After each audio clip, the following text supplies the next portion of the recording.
You're listening to Bigger Than Belief, real stories about real faith with real people whose belief is unbelievable. I'm your host, Adam Duxter. Thank you for listening to Bigger Than Belief. Today is Thursday, June 4th, and today is super fun because I think it takes something that a lot of people are really passionate about, which is community, and looks at how a church could help foster and create community for their neighbors that are lonelier than ever. In a way, that's, well, not just by doing church. Mount Olivet Lutheran Church has been a fixture in South Minneapolis for more than 100 years, but they've got an idea that is really new and futuristic: to take their old church structure, the original chapel that has sat empty for years, and turn it into a coffee shop, brewery, and community volunteer hub. The vision is that it could be a meeting place, a place of connection and community for people from everywhere. This is something that would not just be the first of its kind for Minneapolis or Minnesota or the Midwest, but really the nation. And after years of brainstorming, it's closer than it's ever been to really happening. On this week's episode, I sit down with Mount Olivet Senior Pastor David Lose to talk about his hopes for this project and how it could potentially serve as a catalyst for more just like it. Before we get into that interview, if you like this episode or have listened to any of our stuff so far, please today simply just tell someone about it. It doesn't matter if you live in Minnesota or somewhere else really in the country. Just by telling one person about us or sharing us with a friend over text, that helps us grow this work and helps us reach more people than we ever thought possible. Along those same lines, we are so close to 100 5-star ratings on Apple Podcast, which is something we've been working towards for a while, and it's where the majority of folks are listening. If you haven't yet, please click that little 5-star rating on Apple Podcasts or Spotify, wherever you listen. And if you've listened for a while, please take a second and leave us a review. We're building something here, and today is exciting because it officially marks 6 months of this project, and we're just getting started too. Got a lot of fun stuff coming up in the next couple of months that I'm totally pumped about, including this episode. So stick to the end of our conversation with Pastor David Lose for one of the favorite things I've ever gotten to ask a pastor. And here he is, Pastor David Lose. Well, we now welcome on a very special guest, someone who I've been excited to talk to for a while, simply because the concept that we're going to be talking today, I think, is so fascinating and so relevant. It is Pastor David Lose, senior pastor at Mount Olivet Lutheran Church in Minneapolis. Pastor Lose, thank you, first of all, for just joining us.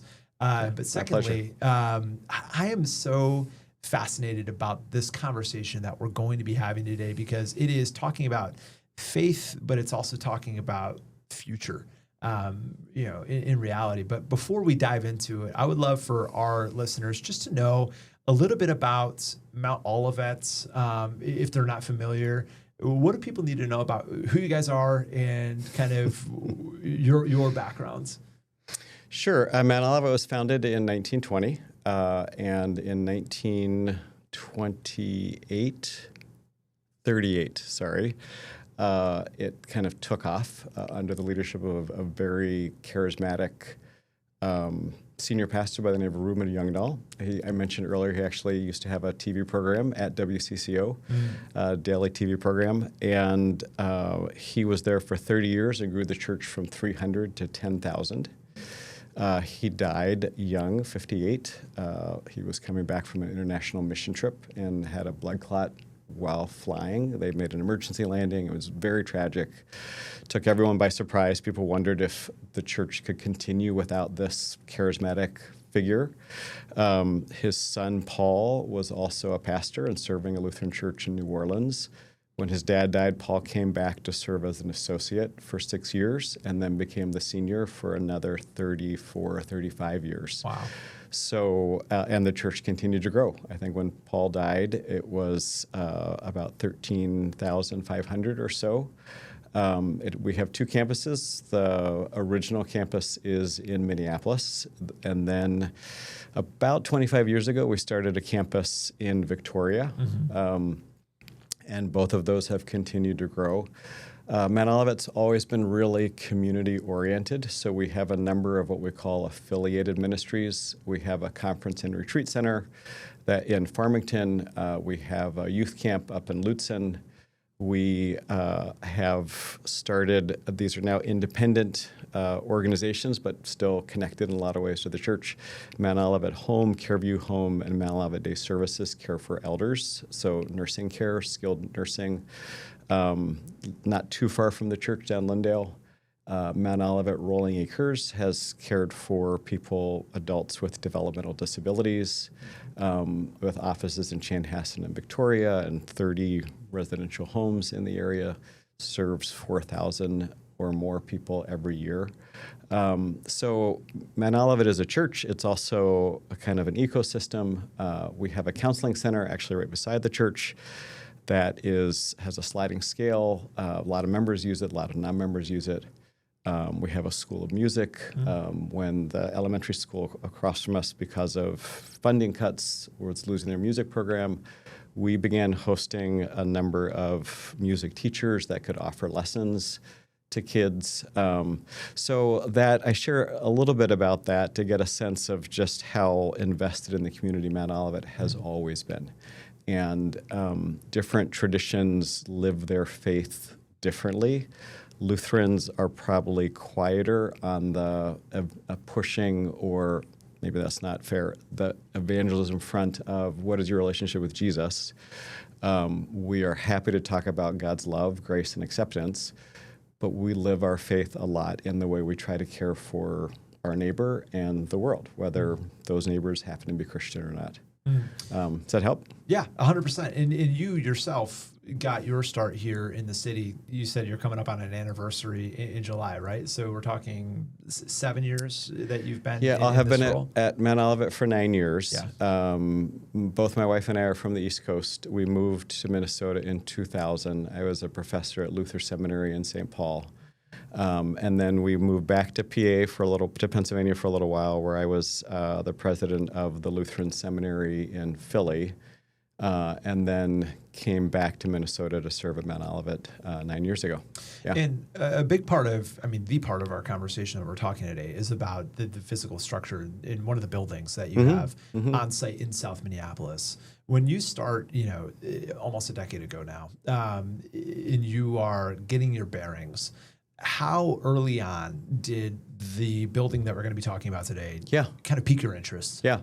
So just a little bit of history about that too. That was the first church proper that Mount Olivet occupied. It was built by Reuben Youngdahl in 1938, and I hope I have all these dates right, but it's a lot of history. And within half a dozen years, they were growing so rapidly they knew they needed a larger building. So they sold that and then built the church that we're in now right across the street. Another church was there for 30 or 40 plus years. In around 2010, 2011, that congregation had really shrunk and couldn't sustain it anymore. So Mount Olivet bought that back, the building back. We used it for a couple years for extra Sunday school space, or if we had double bookings for weddings on a Saturday. Always used it for parking. We were also at that time adding additions to both the West Campus and Minneapolis campus. And when those were complete in 2017, we really didn't need the 1700 chapel for anything anymore. And it had really by that time deteriorated. So when I came in 2017, one of the first questions people would ask me, what are we going to do with the chapel? And at that time, I said, we're coming up on our centennial. Let's get through that. Centennial was 2020. Turned out we all had other things to think about in 2020. Yeah, what a great year. What a year. When we came out of that, healthy and strong and looking to the future, it was time to turn our attention back. And had always thought about how could we use that as a community gathering space. And post-pandemic, with what the Surgeon General and others were describing now as a pandemic of loneliness, that felt even more urgent. And so that's when we began to think concretely. The dream had always been to rehabilitate that building. Just something kind of cool about preserving the structure of the church, the stained glass, the connection to the church across the street. The more we did to investigate that, the more it became clear it was going to be exorbitantly expensive because of just decades of deferred maintenance. It also we all sit in a really wet part of the city with the creek, Minnehaha Creek on one side and Harriet on the other. And so as we began to do a little bit more investigating, we realized a lot of the central walls were at a critical level in terms of their water moisture content. And so that's when we decided we need to bring this down. And that was kind of initially like a hard decision because I loved the idea. But it was also like once you turn the corner, then you see all these possibilities. We could build something that absolutely suited our needs rather than adapting something. We could still design and reclaim a lot of the materials in the original building and design it in a way that it reflected the sibling connection to the building across the street. We could make it environmentally way more sustainable than that old church ever could have been. And we could do it all for a little less than it would have cost just to rehab. So that was the vision that kind of came by necessity and wanting to offer something to the community, a place to gather. Was it the vision for the building first, or the vision for what the building would be that came first? I'm curious. Yeah, absolutely. What the building could be. It was wanting to take that space and have it be a point where people could connect, get to know each other. I've always imagined somewhere in that building, whether I was imagining the old church or a new structure, some kind of large video board which just shows what's going on in the community, what the needs are, where you can volunteer, where you can get involved. The working name for me has always been the Mount Olivet Volunteer Brewery and Public House, which is way too long. So just call it the Volunteer for short. Which would be kind of cool, wouldn't it? Like, I'll see you at the Volunteer at 4. Like, there's a good ring to it. So it was definitely what we would use it for. And then we lived into the reality that this building doesn't have a sustainable future. I've seen churches that have coffee shops, built into them, but never a church that has a brewery affiliated. Where did this idea come from for you of this is where we want to kind of stake our claim and do a brewery and a coffee shop on our property? Yeah, the brewery per se, I like to homebrew, but by no means an expert. But the idea wouldn't it be awesome to run a brewery? Actually, I do think it'd be really fun to run a brewery, but that wasn't the idea for the church. It was more, how do we gather people? That was one. And how do we give back to the community tangibly? So it will be set up as a not-for-profit. Every net dollar will go back to the community, grants, gifts, projects, however. It's not a fundraiser for the church, but that means it needs to be sustainable. And I think the combination of coffee house and brewery meet both of those needs. One, they are that third space, not work, not home, where people gather. I love going to breweries, and just there is so much conversation and livelihood. There are kids there. There are dogs there. People are hanging out. Same with the coffee houses. This is the place where people in this generation, and I don't mean an age generation, at this particular time, frequent and gather. So it meets that sense of how do we gather people together. The combination of the two, I think, also makes it more likely to have a sustainable business plan. I think it would be hard to be only a coffee house and invest that much in creating the space. I think it would be hard to survive as only a brewery, investing that much into that space. But if we can combine both, then we can have this gathering spot. We can also then have dedicated rooms for community groups to meet, whether it's after-school tutoring or reading groups or our local neighborhood association, or make this space available for people to come together and do some good. You've been working on this plan, whether it's strategizing or physically meeting with people, for how long now? I've been thinking about it forever. For a long time. Pre-pandemic, I began to talk about it with a few of our different groups, just in conversation. And across the board, people were enthusiastic. Post-COVID, probably when the urgency for this kind of space became more clear, probably like maybe 3 years or so, kind of more internally, and then thinking things through. And then last June, we had a community open house where we just let the neighborhood, through the help of our neighborhood association, know this is what we're thinking about. Come hear our story and give us your feedback. Let's just be in conversation. And that was really helpful. It gave me a chance to talk about some of the values behind this to anticipate some questions and then just to be open to what people said. And there were good questions. There were some legitimate concerns. There were great suggestions.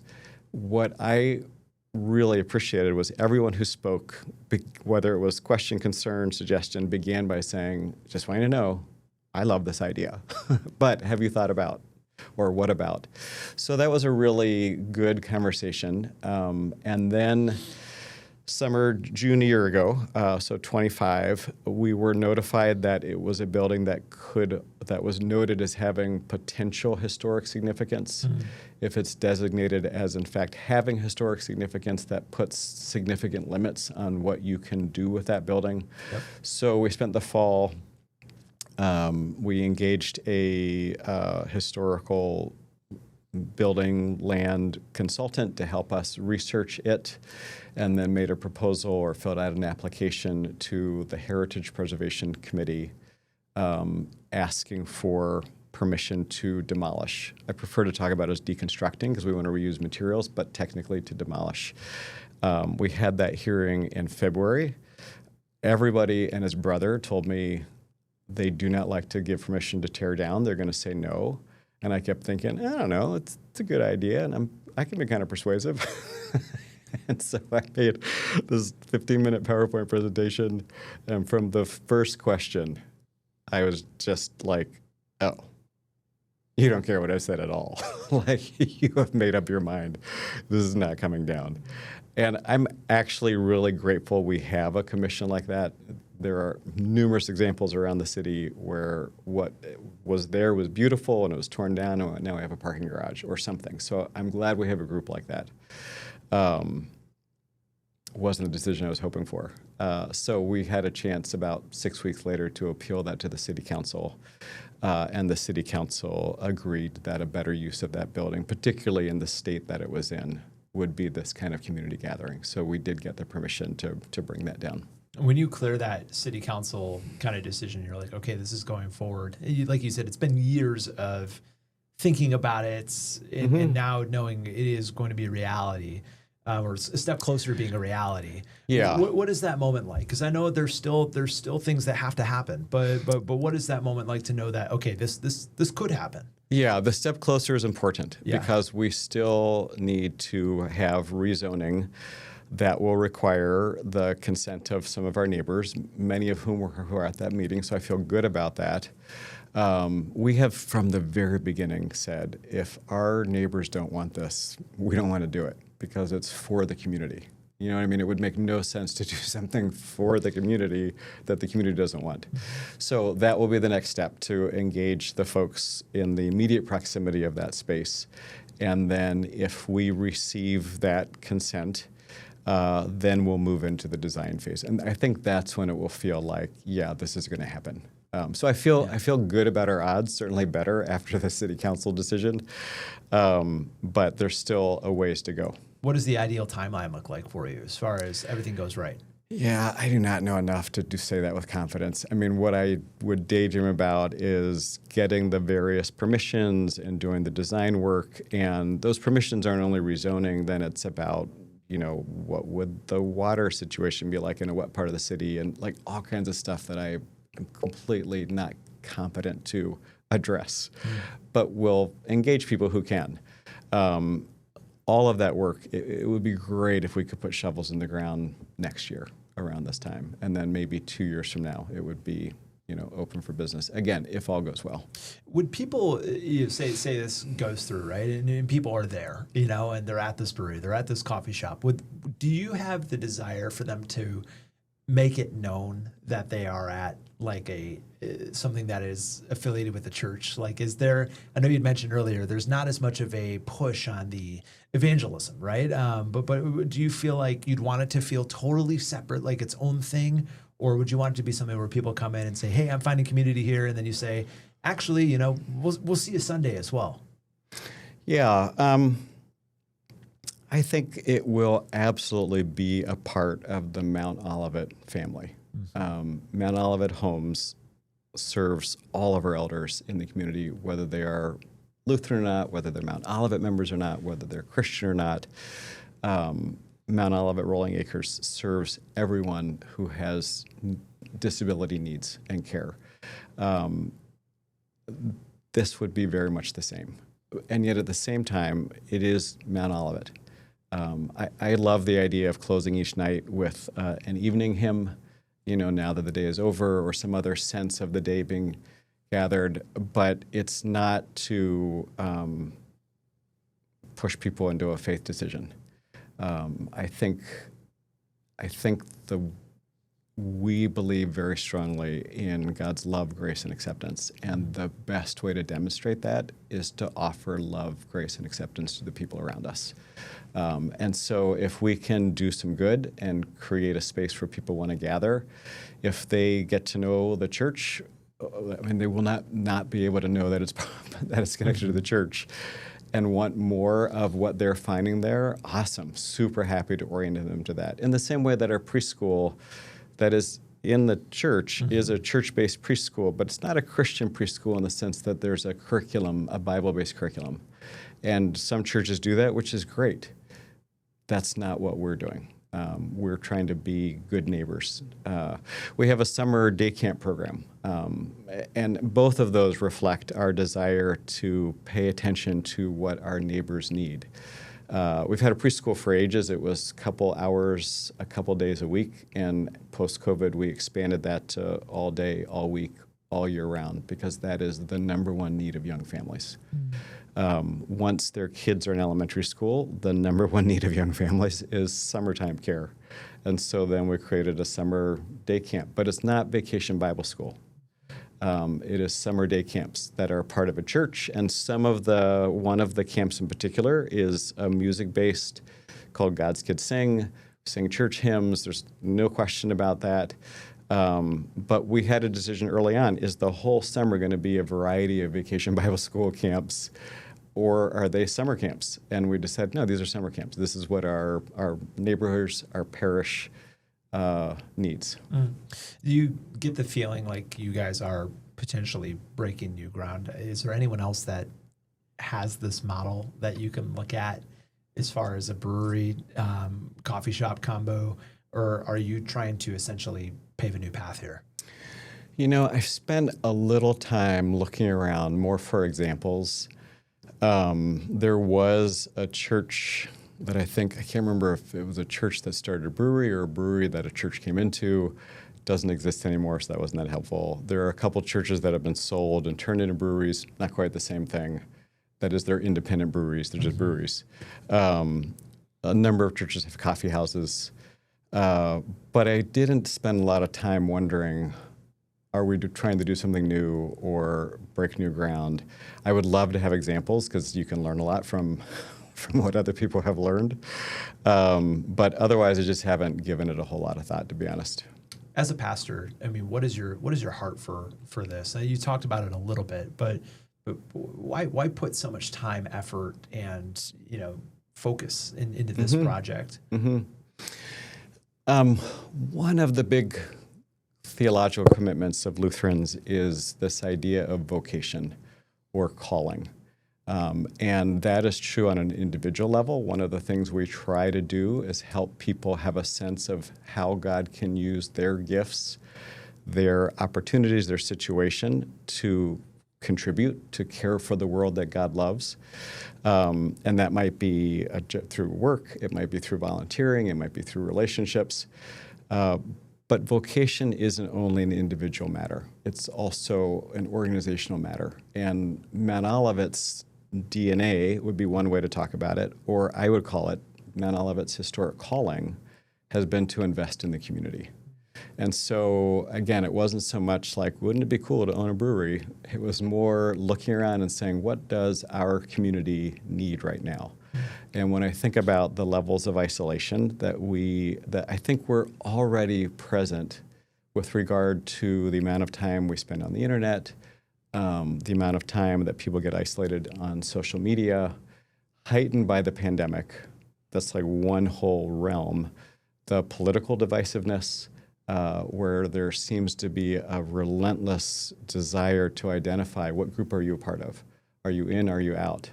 All of that I just feel is so unhealthy and does not reflect God's hopes and dreams for God's people at all. So that's that sense of, we have cared for elders, we've cared with people with disabilities, we're invested in mental health, we're invested in youth. This feels like one more natural extension of when you look at your community, what does it need? That's where you find your calling. And like I was reading earlier, you've even had to be like, hey, Martin Luther drank beer.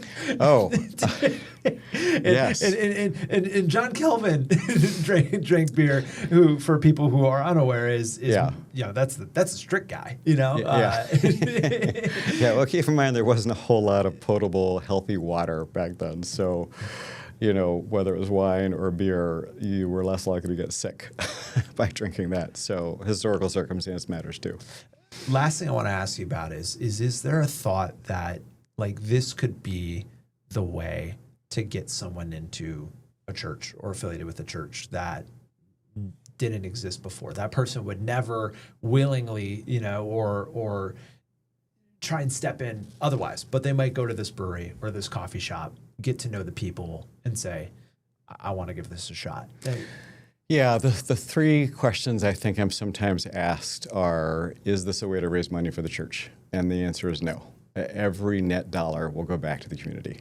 The church is healthy. Is this a way to get young people? No. We have tons of young people. We get 2,000 kids up to our camp every summer. We have 200 or more high schoolers in our high school choir. We have a really active youth ministry. We have youth choirs from 3-year-olds all the way up. The third question is this kind of an evangelism? Can you get people in the church this way?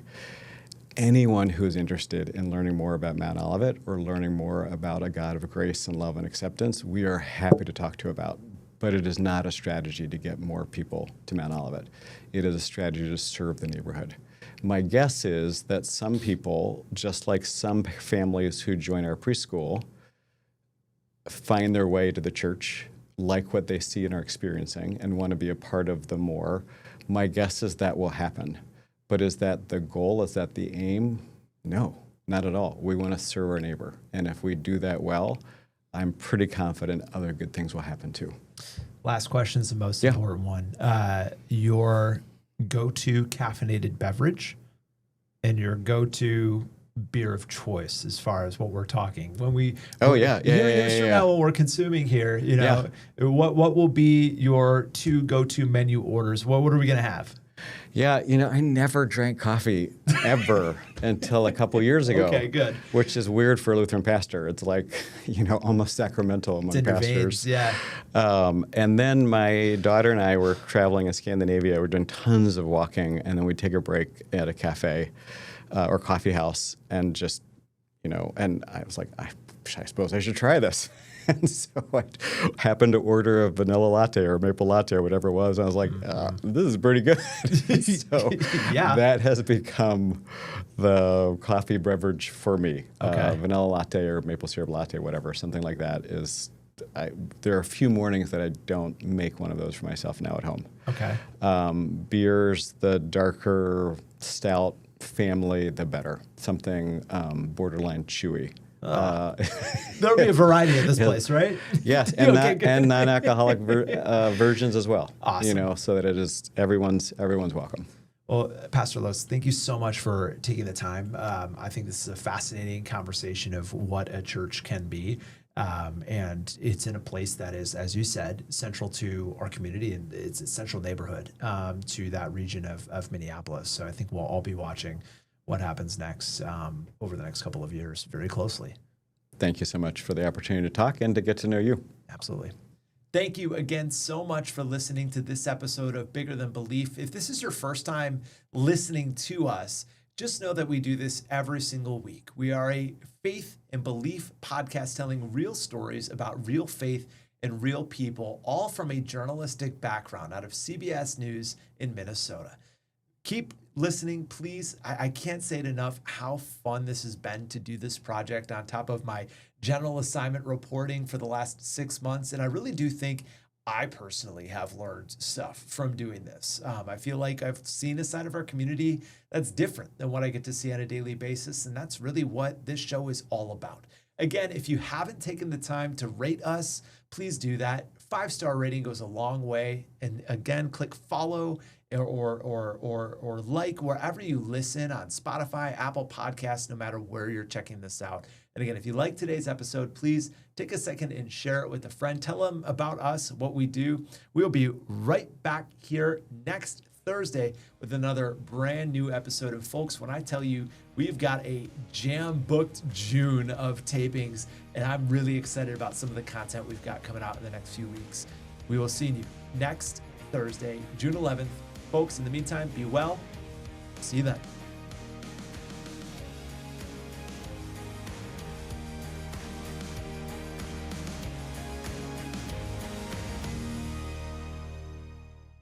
Love podcasts? Love Minnesota? Check out the WCCO podcast studio lineup. Hear the top stories of the day with 4 things to know. Discover top female athletes and teams from around the state on Women in Sports. Dive into stories about faith and belief from your local leaders to your neighbors next door with Bigger Than Belief. Stay in the know on the go with the WCCO podcast studio. Go to WCCO.com/podcasts.